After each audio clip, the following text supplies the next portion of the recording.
तो अब हम पटोसी शुरू करते हैं, जिसकी दो तरह की प्रोनाउंसिएशन है।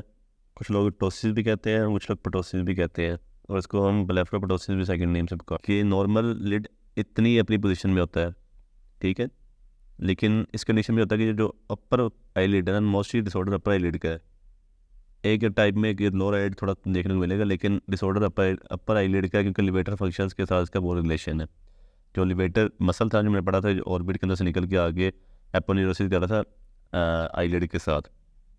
तो इस केस में ये होता है कि जो हमारा अपर आईलिड है ना, वो ड्रूप आउट हो जाता है, ड्रूप डाउन हो जाता है, नीचे की तरफ गिर जाता है ये अपर आईलिड। हालांकि नॉर्मली इसको इस पोजीशन में होना चाहिए, लेकिन ये गिर के नीचे आ जाता है। तो हमारे जो कॉर्निया है इसको कवर कर लेता है, इसकी वजह से हमारी विजन में मसले मसाइल आते हैं, वो आगे हम पढ़ेंगे। डिफरेंट टाइप के डिफरेंट सिम्टम्स आएंगे। तो सबसे पहले चलते हैं हम कंजेनिटल पटोसी की तरफ, जो कि मादी तौर पर बच्चा ही ऐसा प्रेजेंट होगा।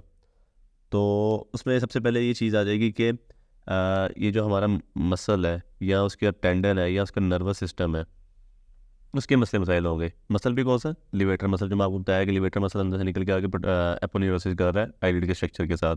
अगर उसका कोई मस्कुलर डिफेक्ट है, या उसके टेंडन के साथ अंदर कोई डिफेक्ट आ जाए, या नर्वस सिस्टम जो उसके नर्व सप्लाई कर रही है, ओकुलोमोटर नर्व जो थर्ड नर्व सप्लाई कर रही है उसको, उसके अंदर इनके तीनों के अंदर कोई मसला मसाइल आ जाएगा, तो वो बच्चा इस चीज़ के साथ प्रेजेंट करेगा। तो सिंपल कंजेनिटल पटोसिस पढ़ते हैं पहले।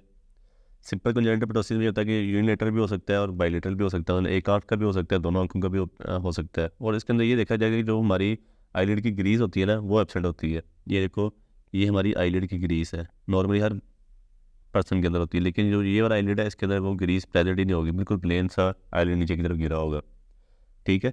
और लिवेटर फंक्शन रिड्यूस हुआ है, ये मैं आपको ऑलरेडी बता चुका हूँ कि नर्वस सिस्टम हो सकता है, मसल या टेंडन का कोई ना कोई डिसऑर्डर हो सकता है।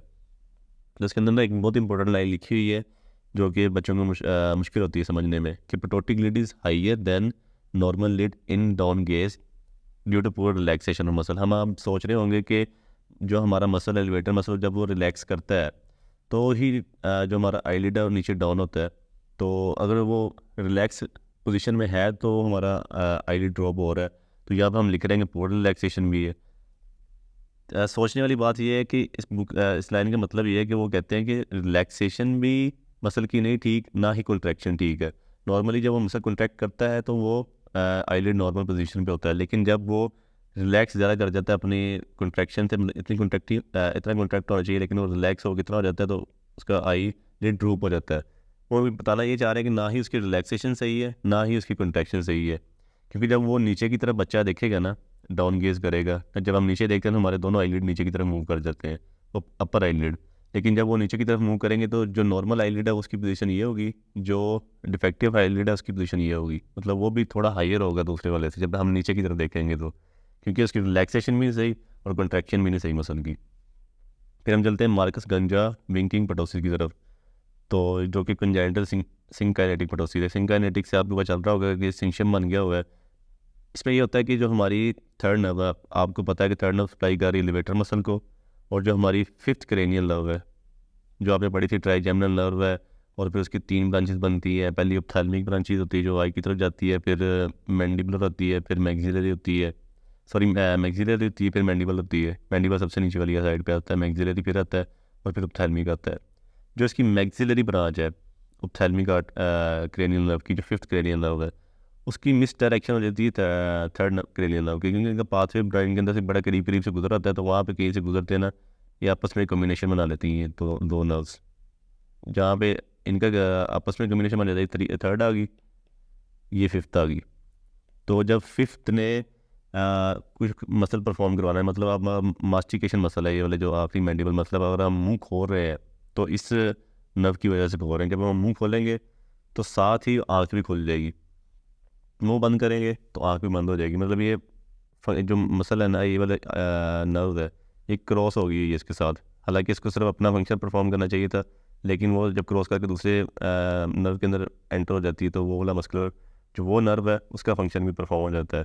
तो पेशेंट इसके साथ प्रेजेंट करता है कि वो जब आँख खोलता है तो आँख भी मतलब मतलब मुंह खोलता है तो आँख खुलती है, मुंह बंद करता है तो आँख भी बंद हो जाती है उसी साइड की, ठीक है। और फिर उसके बाद चलते हैं हम ब्लेफेरोफिमोसिस सिंड्रोम, जिसमें तीन चार चीज़ें देखी जाती हैं जब बच्चा पैदा होता है। सबसे पहले उसके अंदर तो ये देखा जाएगा कि कंजेनिटल पटोसिस होगा, जो कि ये कंजेनिटल पटोसिस मैं आप लोगों को ऑलरेडी बता चुका हूँ। ठीक है। कंजेनिटल पटोसी तो होगा फिमोसिस के साथ। ब्लेफेरोफिमोसिस ये हमारा लेटर कहते ही है और ये मिडिल कहते ही है, ठीक है। इनके दरमियान जो हमारा फासला है ना वो कम हो जाता है, उसको हम कंडीशन कहते हैं ब्लेफेरोफिमोसिस। ये जो ए लिखा हुआ ना ये ब्लेफेरोफिमोसिस है, ये जो डी लिखा हुआ है ना ये हमारा कंजेनिटल पटोसिस है। फिर साथ में दो कंडीशन और देखी जाती हैं, एक टेलीकैंथस होता है, एक एपिकैंथस इन्वर्सस होता है।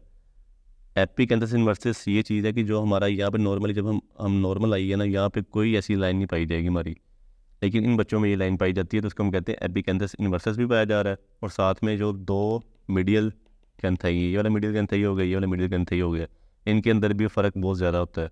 नॉर्मली इतना नहीं होता, सिर्फ नाक का फ़र्क होता है, लेकिन इसमें दोनों में बहुत ज़्यादा फ़र्क पाया जाता है। इस कंडीशन में कहते हैं टेलीकैंथेसिस।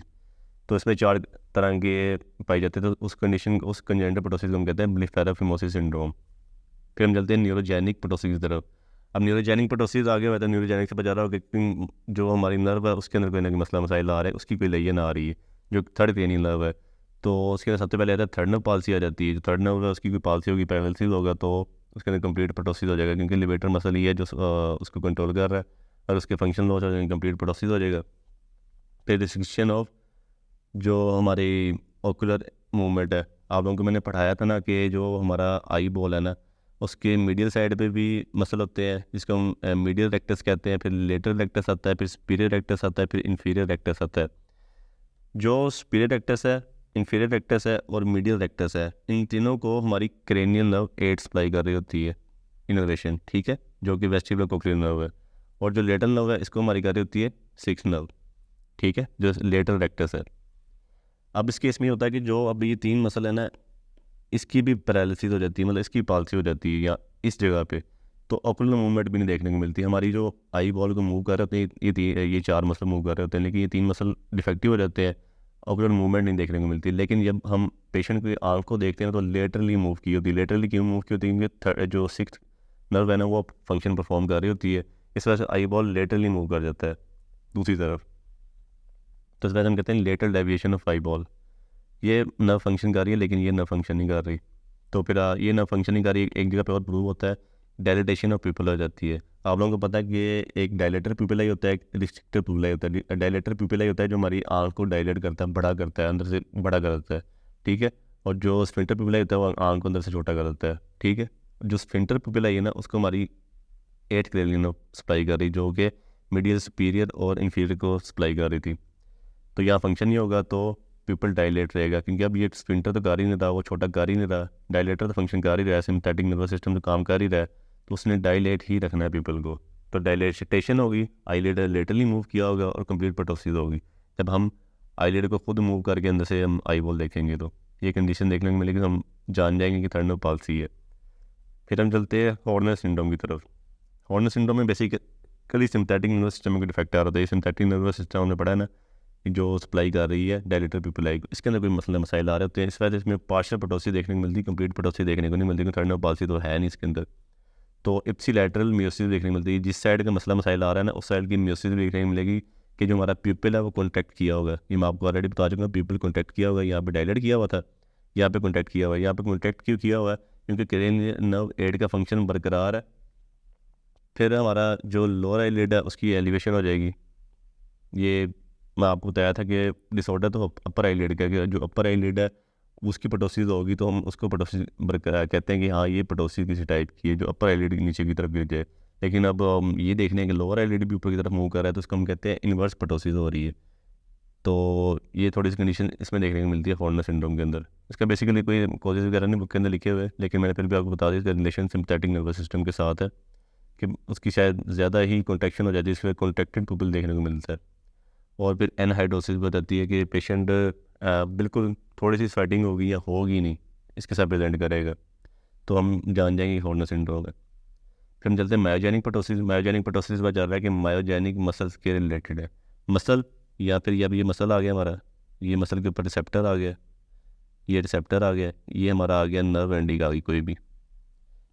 आप लोगों ने पढ़ा था कि नर्व एंडिंग से हमारे न्यूरोट्रांसमीटर निकलते हैं जो कि रिसेप्टर पे एक्ट करके अपना फंक्शन परफॉर्म करते हैं। तो इसके अंदर कोई मसला हो सकता है, मसल के अंदर मसला हो सकता है, नर्व एंडिंग के अंदर मसला हो सकता है, या न्यूरो मस्कुलर जंक्शन है जो इसके अंदर कोई ना कोई मसला मसाइल आ सकता है, तो मायोजेनिक पटोसिस होंगे। इसकी भी 3 टाइप्स हैं, माइस्थीनिया ग्रेविस जो हमने पढ़ा था कि अक्सर रिसेप्टर्स होते हैं, ठीक है, ये रिसेप्टर्स आ गए हैं, उसके ऊपर अब नर्व एंडिंग आ रही है, तो यहाँ से हमारे ट्रांसमीटर निकल के गिरते हैं, एसिटाइलकोलिन गिरता है, ठीक है। एसिटाइलकोलिन ने अपने रिसेप्टर्स के ऊपर लगना होता है, लेकिन हमारी कोई बॉडी में ऐसी डिफेक्टिव ऑटोइम्यून डिसऑर्डर हो जाता है कि हमारी एंटीबॉडीज़ आके इन रिसेप्टर, ये रिसेप्टर है उसके ऊपर आगे एंटीबॉडी लग जाती है हमारी, ये रिसेप्टर है उसके ऊपर आगे एंटीबॉडी लग गई तो उसको कवर कर लेती है, तो न्यूरो ट्रांसमीटर आगे लगते ही नहीं है, तो मसल अपना फंक्शन ही नहीं परफॉर्म कर पाता है। तो माइस्थीनिया ग्रेविस हमारी आइज़ के मसल्स को भी ऐसे इफेक्ट करता है, जो हमने मसल पढ़ा हुआ है लिवेटर मसल, ठीक है। तो उसमें हो सकता है यूनिलेटरल हो या बाइलेटरल हो सकता है, दोनों आंखों का हो सकता है, एक आंख का हो सकता है, फटीकेबल होगा। फटीकेबल क्यों? क्योंकि कुछ रिसेप्टर पे हो सकता है एंटीबॉडीज नहीं लगी हुई, तो वो एक्सपोज है। अगर वो उन रिसेप्टर से हम सारा दिन काम लेते रहेंगे तो वो भी एट द एंड थक जाएंगे, वो थक जाएंगे तो वो भी फंक्शन करना परफॉर्म छोड़ देंगे। तो इस वजह से हम देखेंगे कि वो पेशेंट जब शाम होती है या दोपहर होती है तो उस टाइम वो पूरा थका होता है, उसकी प्रोटोसिस आहिस्ता आहिस्ता इंक्रीज़ होनी शुरू हो जाती है। सो के उठता है तो ठीक होती है, थोड़ा जब शाम में जाता है तो बहुत ज़्यादा प्रोटोसिस हो जाती है, आँख पूरा कवर होना शुरू हो जाती है आँख। और साथ में वो डिप्लोपे के साथ प्रेजेंट करेगा कि इसको डबल विजन होगी, कहेगा मुझे दो लोग नज़र आते हैं, एक ही पर्सन दो दफ़ा नज़र आ रहा है, दो इमेजेस आ रही हैं उसकी। फिर ओकुलर मायोपैथी भी इसी के अंदर आया था, मायोजेनिक प्रोटोसिस के अंदर। आप लोगों ने पढ़ा होगा कि जो हमने पढ़ा था हाइपोथायरॉयडिज्म, ठीक है, हाइपोथायरॉयडिज्म पढ़ा था, जिसके अंदर हमारा थायराइड हार्मोन बहुत कम मर रहे थे, तो फिर उसके सिम्टम्स आते हैं कि बंदा पफी फेस के साथ प्रेजेंट करता है, बड़ा सा फेस होता है, और जब बोलता है तो मर्दों वाली आवाज़ आती है, बड़ी हार्श सी, बड़ी बारी सी आवाज़ आती है, और स्लो स्लो बोलता है, वेट इंक्रीज़ हो जाता है। तो उसी के अंदर एक सिम्टम आता है हमारा कि माइल्ड प्रोटोसिस भी देखने को मिलती है। तो बुक में सिर्फ ये लिखा है कि ओकुलर थायरोपैथी है, थायराइड के रिलेटेड जो ओकुलर डिसऑर्डर आ रहा है, ठीक है। फिर मायोटोनिक डिस्ट्रोफी भी आ जाएगी कि जेनेटिक डिसऑर्डर है, जेनेटिकली ही कुछ लोगों के मसल वीक होना शुरू हो जाते हैं और एक स्ट्रेंथ में गिरना शुरू हो जाते हैं, फिर वो मास में भी गिरना शुरू हो जाते हैं, पतले पतले होना शुरू हो जाएंगे और उसमें वो स्ट्रेंथ भी नहीं रहेगी, तो एक जेनेटिक डिसऑर्डर है, उनके अंदर प्रोटोसिस भी देखने को मिलेगी। फिर हम चलते हैं एपोन्यूरोटिक प्रोटोसिस की तरफ। मैंने आप लोगों को वहाँ पे पढ़ाया था एनाटॉमी के अंदर कि जो हमारा लिवेटर मसल आ रहा है, ये लिवेटर मसल आ गया, फिर उसके आगे एपोन्यूरोसिस लगती है आगे। पहले हमारी लगती है स्किन की लेयर के ऊपर, जो आईलिड की है, स्किन की लेयर लगती है, फिर बाद में टार्सल प्लेट के ऊपर लगती है। ये सारा स्ट्रक्चर तो नीचे आईलिड का ही है ना, तो ये एपोन्यूरोसिस आके इसके ऊपर लग रही है ऐसे ऐसे, ठीक है। और जाके फिर फोनिकल, जो हमने पढ़ा था फोनिकल कंजक्टिवा पढ़ा था, और उसके ऊपर लग रही है। ये सारी एपोन्यूरोसिस आ रही है इस मसल की, ठीक है। ये आगे एपोन्यूरोसिस आ गया, अटैचमेंट करती है। अगर किसी के ये जो एपोन्यूरोसिस है इसके अंदर डिफेक्ट आ जाए, मतलब ये एपोन्यूरोसिस बिल्कुल ठीक थी एपोन्यूरोसिस, अगर ये बीच में से कोई कट आ जाए इसके अंदर, अल्लाह ना करे कोई कट आ जाता है इसके अंदर, तो सारी बात की फंक्शन वो रहेंगे नहीं, उसको हम कहते हैं डेहीसेस, कट आ गया बीच के अंदर, डिसइंसर्शन और यहाँ से टूट गया, और जो हमारा आ रहा था ना अटैचमेंट आ रही थी वो टूट गई हुई है, तो उसको हम कहते हैं कि डिसइंसर्शन हो गई एपोन्यूरोटिक की, एपोन्यूरोसिस हुई थी लिवेटर मसल की, या स्ट्रेचिंग हो गई है। नॉर्मली ये लेंथ इसकी इतनी होनी चाहिए, लेकिन वो स्ट्रेच होगी, इतनी लेंथ हो जाएगी तो अपना फंक्शन सही तरह परफॉर्म ही नहीं कर पाएगा। हमने तो कॉन्ट्रैक्शन रिलैक्सेशन करनी होती है, उसके साथ हमारा मसल फंक्शन करता है, लेकिन अगर स्ट्रेचिंग होगी तो फंक्शन ही नहीं कर पाएगा। तो उसकी भी टाइप्स हो जाएंगी, एज रिलेटेड हो जाएगा, एज के साथ साथ भी एपोन्यूरोसिस के अंदर ये डिफेक्ट आने शुरू होते हैं, डेहिसा शुरू हो जाती है, स्ट्रेचिंग शुरू हो जाती है।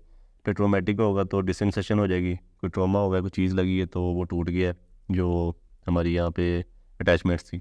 पॉसिबिलिटी ऑपरेशन हुआ है, उसके बाद मेडिसिन वगैरह का इसने रिएक्शन कर दिया है, तो एपोन्यूरोसिस के मसले आ सकते हैं। फिर हम चलते हैं मैकेनिकल प्रोटोसिस की तरफ। मैकेनिकल प्रोटोसिस आपको मैकेनिकल से वर्ड से पता चल रहा होगा, कुछ स्पोर्ट के रिलेटेड है, कुछ मास के रिलेटेड है, ठीक है। उसमें आ सकता है आईलिड ट्यूमर्स हो जाए, जो हमारा आईलिड अपर आईलिड है, ठीक है, उसके ऊपर कोई ट्यूमर वगैरह आ गया तो वो आईलिड अपने आप उठा ही नहीं पाएगा, इतना अपर आईलिड आ गया, कुछ मास ऊपर पड़ा हुआ है तो वो आईलिड ऊपर इतना मूव ही नहीं करेगा, प्रोटोसिस हो जाएगा। तो इन्फ्लामेशन का केस आ जाए, जो हमने क्लाइन पढ़ा था स्टार्ट में सबसे पहला टॉपिक, उसके अंदर इसका होता है कि अगर वो वजन आ गया आईलिड के ऊपर तो वो प्रोटोसिस देखने को मिलेगी। इसमें रहता है क्लाइन, जो कि मोबिंग ग्लैंड आगे से उनकी डक्ट बंद हो जाए तो पीछे वो मास काफ़ी बड़ा हो जाता है, अंदर वो जो उसकी लिपिड सिक्रीशन से वो निकलती नहीं है, तो वो एक मास बन जाता है आईलिड के ऊपर, तो उसके साथ भी प्रोटोसिस देखने को मिलेगी। फिर क्लिनिकल फीचर्स हैं, क्लिनिकल फीचर मिला के सबके बताऊंगा। एक तो होगा कि बंदा कॉस्मेटिकली सही नहीं दिखेगा, जब प्रेजेंट करेगा तो वो बड़ा बुरा सा लग रहा होगा, हर बंदे को फील होता है, ठीक है। और फिर एम्बाइलोपिया होगा। एम्बाइलोपिया ये कंडीशन है कि अगर कोई बच्चा पैदा हुआ है इसके साथ एपिटोसिस के साथ, अगर हमने उसकी सर्जरी टाइम पे नहीं की तो 9 साल तक अगर सर्जरी नहीं करते तो उसके बाद जब अगर सर्जरी कर भी देंगे तो वो ठीक नहीं होगा, क्योंकि उसने कभी विजन ही नहीं किया, आँख से देखा ही नहीं है, तो न्यूरोमस्कुलर जंक्शन ही नहीं बनेंगे उसके, तो वो पक्का पक्का ब्लाइंड हो जाएगा, उसको कहेंगे एम्बाइलोपिया। फिर स्क्विंट के साथ प्रेजेंट करेंगे कुछ बच्चे, उनका पिपल मिस डायरेक्टेड हो जाएगा, क्योंकि वो देख तो एक नज़र से बाहर ही रहे, कोई पिपल एक पर टिक तो रहा नहीं है आईलिड की वजह से, कभी वो ऊपर फेस करके देखते हैं, कभी नीचे करके, कभी कुछ करके, कभी कुछ करके, तो उनका पिपल मिस डायरेक्टेड हो सकता है, इसको कंडीशन कहते हैं स्क्विंट।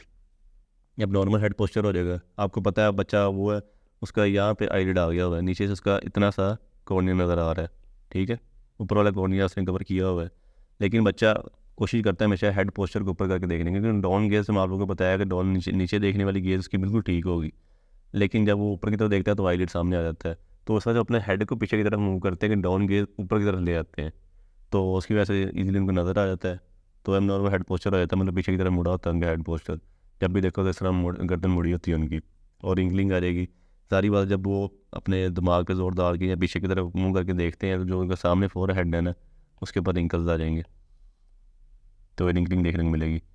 और फिर इन्वेस्टिगेशन करनी है ट्रीटमेंट करने से पहले, ये ज़रूरी है, वो आप लोगों को बता चुका हूँ कि हर चीज़ को पहले डायग्नोस बनाना है, फिर उसके बाद ट्रीटमेंट की तरफ चलना है, तो इन्वेस्टिगेशन डायग्नोस के अंदर ही आ जाती है। तो उन्होंने लिखा है कि टेंसिलॉन टेस्ट है, जो कि एंड्रोफोनियम क्लोराइड है, जो हमने अपनी इसका इंजेक्शन देते हैं, अगर इंजेक्शन देंगे तो उसी टाइम इंप्रूवमेंट आ जाएगी, इसको टेंसिलॉन भी कहते हैं। तो अगर माइसीनिया का ग्रेविस का पेशेंट होगा, इसका इंजेक्शन देंगे तो उसी टाइम उसके अंदर इंप्रूवमेंट आनी शुरू हो जाएगी, तो हमें पता चल जाएगा कि माइसीनिया का केस है। आइस टेस्ट करते हैं, अगर आइस की कटोर करे आंखों के ऊपर, तो माइसीनिया के पेशेंट के अंदर, तो वो भी इंप्रूवमेंट आनी शुरू हो जाएगी, तो वहाँ से पता चल जाएगा कि माइसीनिया का पेशेंट है। और हॉर्नर सिंड्रोम में फिनाइलेफिनेफ्रिन का इंजेक्शन देते हैं हॉर्नर सिंड्रोम में, तो वो भी इंप्रूवमेंट आनी शुरू हो जाती है उसके अंदर भी। तो मैं ये गेस करने के लिए कि हाँ इन्वेस्टिगेट कर लिया, पक्का कंफर्म कर लिया कि हाँ यही डायग्नोज है, फिर ट्रीटमेंट की तरफ जाएंगे। ट्रीटमेंट दो तरह का होगा, मेडिकल होता है, एक सर्जिकल होता है।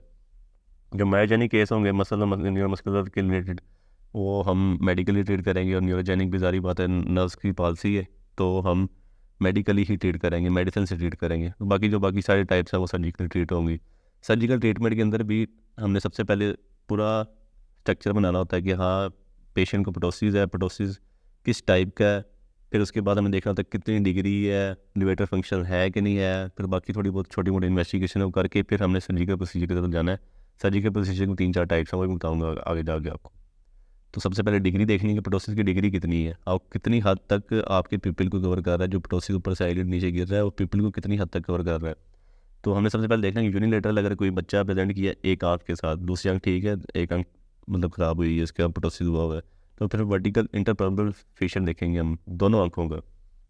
मतलब ये देखें, ये एक आईलिड है और एक ये आईलिड है, ठीक है, ये थोड़ा टू पॉट हुआ हुआ है, तो अब ये पिपल है उसकी, बाकी ये आँख है सारी।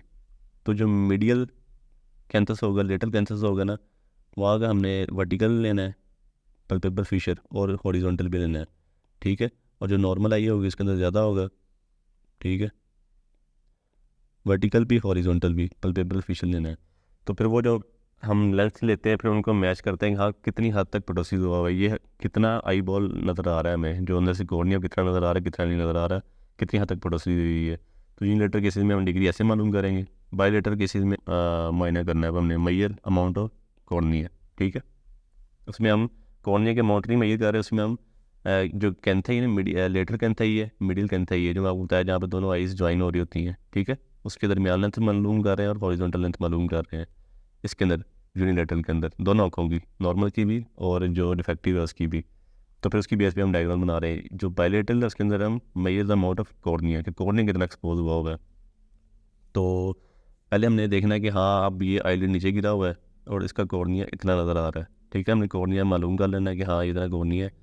तो फिर उसको हमने -2 मिलीमीटर कर देना है, जितना भी हमारा रिजल्ट निकलता है। जब -2 मिलीमीटर करेंगे तो माइल्ड केसेस में ये होगा कि 1.22 मिलीमीटर रिजल्ट निकलेगा, कि इतना कॉर्निया एक्सपोज है हमें इस टाइम, ठीक है। फिर दूसरे में चले जाएंगे, उसमें 3 मिलीमीटर निकलेगा मॉडरेट केसेस में, और सीवियर केसेस में 4 मिलीमीटर निकलेगा। अभी 4 मिलीमीटर कॉर्निया एक्सपोज है, इसमें 3 मिलीमीटर कॉर्निया एक्सपोज है, मतलब सॉरी एक्सपोज नहीं है, कि कितना कॉर्निया कवर किया हुआ है आईलिड ने। अगर तो माइल्ड केसेस होंगे 1.22 मिलीमीटर एरिया कवर किया होगा आईलिड ने, ये जो आईलिड ऊपर से आ रहा है। अगर मॉडरेट केसेस होंगे तो उसमें 3 मिलीमीटर एरिया कवर किया होगा, और 4 सीवियर होगा तो सारा का सारा कवर किया होगा ऑलमोस्ट। तो इसकी बेस पे हमने ट्रीटमेंट करना है। फिर लिवेटर फंक्शन देखेंगे, हाँ कि लिवेटर फंक्शन कितने हो रहे हैं। सबसे पहले हमने पेशेंट को कहना है कि आप डाउन गेज करो, नीचे की तरफ देखो। जब नीचे की तरफ देखेंगे फिर हम साइड पे स्केल रखेंगे, ठीक है। फिर हम उसको कहेंगे अब ऊपर की तरफ देखो, सामने स्ट्रेट गेज देखो, ऊपर की तरफ देखो। जब वो ऊपर की तरफ देखेगा तो हमने मैयर करना है कि हाँ पहले आईलिड इसका यहाँ पे था, जब उसने ऊपर की तरफ देखा तो आईलिड कहाँ तक आया है। अगर तो वो 15 to 18 मिलीमीटर तक अपना आईलिड के ऊपर ले जाता है तो वो नॉर्मल है। अगर वो 9 से या उससे ज़्यादा लेके जाता है तो गुड है। अगर 8 से 5 से 8 तक लेके जाता है फेयर है। अगर 4 से कम लेके जाता है तो फिर वो पुअर है। उसकी बेस पे हम सर्जिकल प्रोसीजर करेंगे। फिर अदर इन्वेस्टिगेशन आ जाती हैं, छोटी मोटी इन्वेस्टिगेशन है कि जो ओकुलर मूवमेंट हमने चेक करनी है वो आप लोगों को ऑलरेडी बता चुका हूँ थर्ड नर्व पाल्सी के अंदर कि 8 नर्व पाल्सी भी साथ होती है। ओकुलर मूवमेंट नहीं हो रही होगी तो हम पता चलेगा कि थर्ड नर्व पाल्सी है, तो हमने इसका मेडिकल ट्रीटमेंट करना है। फिर बाद में उसका आ जाता है एक कोने सेंसिटिविटी देखनी है कि हाँ कोने सेंसिटिविटी कितनी है। अगर हम ट्रीटमेंट करते हैं तो बंदा देख भी पाएगा कि नहीं बाद में, जो मैं ऊपर आप लोगों को बताया था जो एम्बाइलोपिया हो जाता है। और फिर एक बेल्स पॉल्सी है जो हाफ फेस के फीचर्स बंदा लॉस कर देता है। सेवंथ नर्व पॉल्सी इसको हम कहते हैं। तो जो कि एक सिंगर था उसको भी हुई थी, जस्टिन बीबर को। तो हाफ नर्व जो हाफ फेस होता है ना उसके आप फंक्शन लॉस कर देते हैं। सारी वो हाफ फेस के फंक्शन लॉस करोगे तो फिर आप आईलिड को भी ड्रूप आउट कर लोगे, उसका भी पटोसी देखने को मिलेगा। तो ये चीज़ें थोड़ी देख लेनी है। फिर उसके बाद हमने सर्जिकल प्रोसीजर की तरफ जाना है। फिर टाइप्स ऑफ सर्जिकल प्रोसीजर्स है। फिर सबसे पहले आ जाता है फैसानेला सर्वत ऑपरेशन। तो ये ऑपरेशन बेस पे है कि हाँ डिग्री कितनी है और लिवेटर फंक्शंस क्या है। मैं आप लोगों को डिग्री ऑलरेडी पढ़ा चुका हूँ कि अब अगर कोई माइल्ड केसेस के साथ प्रेजेंट करेगा, इसकी 2 मिलीमीटर जो था वो कॉर्निया कवर कर रहा है, ठीक है। जो ऊपर से आईलिड आ रहा है ना वो 2 मिलीमीटर कवर कर रहा है कॉर्निया को, ठीक है। फिर लिवेटर फंक्शन देखने के हाँ यार लिवेटर फंक्शन भी गुड है, 9 है, 9 से या ज़्यादा है, तो उसके लिए हम सिंपली फैसानेला सर्वत ऑपरेशन करेंगे जिसके अंदर हम उसका जो आईलिड है ना उसके अंदर हॉरिजॉन्टल कट दे के ना बीच में से कुछ हम निकाल लेंगे टार्सल प्लेट, कुछ कंजक्टिवा निकाल लेंगे, कुछ मुलर मसल निकाल लेंगे। जब ये तीनों चीज़ें निकाल देंगे तो उसकी लेंथ खुद ब खुद ही शॉर्टन हो जाएगी। जब लेंथ खुद ब खुद शॉर्टन हो जाएगी तो वो आईलिड ऊपर की तरफ मूव कर जाएगा, ठीक है। तो ये जब बहुत माइल्ड केसेस में प्रेजेंट करे तो हमने करना है फैसानेला सर्वत ऑपरेशन।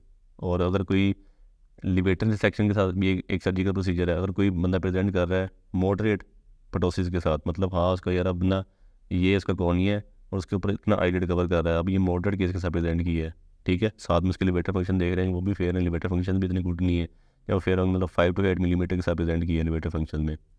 तो अब इसका हम क्या करें, इसकी सर्जरी होगी लिवेटर सेक्शन करेंगे कि जो हमारा लिवेटर मसल है ना उसकी हम अब कटिंग करेंगे, उसका कुछ एरिया निकालेंगे। ऊपर वाले केस में हम लिवेटर जो आईलिड था उसका स्ट्रक्चर निकाल रहे थे, यहाँ पे हमने लिवेटर मसल का डिसेक्शन करनी है, लिवेटर मसल की ही कुछ ना कुछ पोर्शन निकालना है, ठीक है।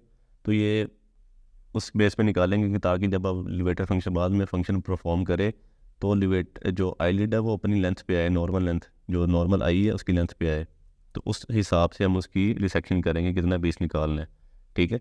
तो ये हमने फंक्शन देख लिए थे। उसके बाद हम चलते हैं ब्रो सस्पेंशन प्रोसीजर की तरफ। ये बहुत ही मतलब जब एंड केस पहुंचा हुआ है, स्वेयर केस है, स्वेयर पटोसिस है, मतलब उसका 4 मिलीमीटर तक एरिया कवर किया हुआ है कॉर्निया का। और लिवेटर फंक्शन है वो बहुत पुअर है, मतलब कि वो 4 मिलीमीटर या उससे ज़्यादा अपनी आंख को उठा पा रहा है। तो उसमें दोनों 4-4 मिलीमीटर आ रहे हैं, ठीक है। और फिर हम ब्रो सस्पेंशन प्रोसीजर में ये करेंगे कि आप फेशियल आटा पड़ा था आप लोगों ने, जो हमारा टांग में साइड में फेशियल लेयर आ रही होती है जो नी तक जा रही होती है, बड़ी चमकने वाली लेयर, वाइट सी लेयर होती है, उसमें से हम कुछ पोर्शन लेंगे, मतलब एक फाइबर वगैरह लेंगे, 2-3 फाइबर लेंगे। तो जो आईलिड है ना आईलिड को एक फाइबर, दूसरा फाइबर आईलिड को, और ऊपर जो हमारा माथे की मसल है जो सामने फोरहेड की मसल है, आप लोगों ने अपनी एनाटॉमी में पढ़े होंगे फ्रंटालिस मसल, जो ऐसे 2 मसल्स होते हैं आपके माथे के अंदर, नीचे 2 आइज होती है ना। फिर यहाँ पे जो उसके आईलिड होंगे ना, आईलिड के अंदर ये फेशियल आटा की लेयर्स लगा देनी है। फिर जब आप फ्रंटालिस मतलब हम जब मसल मूव करते हैं अपने माथे के मसल ऊपर की तरफ मूव करते हैं, साथ में उनके आईलिड भी मूव करेंगे। इस वेयर केसेस के लिए ट्रीटमेंट है। यहाँ पे कुछ नॉन एब्जॉर्बेबल सुचर मटेरियल होगी जो हमारी बॉडीज़ को अब्जॉर्ब ना कर सके, उन सुचर मटेरियल के साथ भी हम ये फंक्शन परफॉर्म करते सकते हैं अगर आप टांग से फेशियल आटा नहीं लेना चाह रहे। तो फिर एपोन्यूरोटिक स्ट्रेंथनिंग प्रोसीजर आ जाएगा, मतलब किसी की अब जो एपोन्यूरोसिस मैंने आप लोगों को पढ़ाया था कि जो आगे आगे अटैचमेंट्स लग रही थी हमारे आईलिड के स्ट्रक्चर के ऊपर, अगर किसी की टूटी या सर्जरी के लिए इसको जोड़ दो, ठीक है, बस यही है। और एक स्पेक्टिकल प्रूफ्स है जिसको हम दूसरा नाम देते हैं पटोसिस क्रंचीज, ये एक तरह की ग्लासेस है, ठीक है। और इनके पीछे ना उन्होंने एक ऐसे स्ट्रक्चर दिया होता है, मतलब कोई वायर की लोहे की रिंग सी होती है, या जो भी जिस मटेरियल की ग्लासेस बनी हुई है वो पीछे की तरफ दी होती हैं, ताकि जब वो हम घुसाते हैं ना, आइज़, ये हमारी आइज़ है, इसके ऊपर आई लिड है, तो यहाँ पे घुस जाती है। जब वो पीछे घुसेगी तो साथ में आपको जो आई लिड है ना उसको भी पीछे की तरफ मूव कर देगी, तो आई लिड ऊपर की तरफ मूव कर जाएगा। जो हमारा आई का जो पीछे आई बॉल का पोर्शन है ना, जो ऊपर वाला पोर्शन है, उसके अंदर हमारा आई लिड को घुसा देती है ग्लासेस, तो वो एक तरह की ट्रीटमेंट में आ जाती है, बच्चों में यूज़ की जाती है।